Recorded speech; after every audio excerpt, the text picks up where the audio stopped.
حضرت علی رضی اللہ عنہ نے فرمایا، اپنے راز کو اپنے تک ہی رکھو، کیونکہ جب تک تمہارا راز تمہارے پاس ہے تمہارا غلام ہے،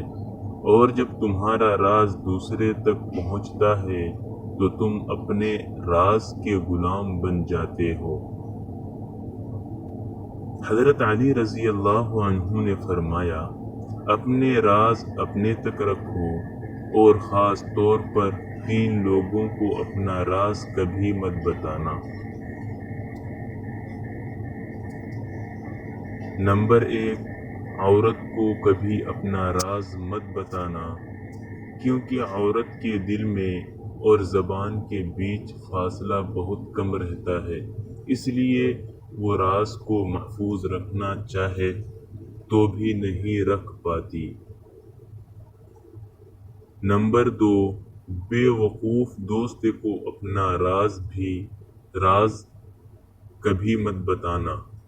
کیونکہ وہ تمہاری راز کی حفاظت نہیں کر سکتا اور کبھی بھی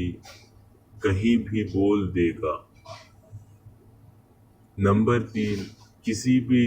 جھوٹے انسان کو جو ہمیشہ جھوٹ کا سہارا لیتا ہو، ایسے شخص کو کبھی اپنا کوئی راز نہ بتانا، کیونکہ وہ کہیں بھی بیٹھے گا تو دوسرے کے ساتھ ساتھ تمہاری بھی غیبت کرے گا، جو تمہارے لیے رسوائی کا سبب بنے گی۔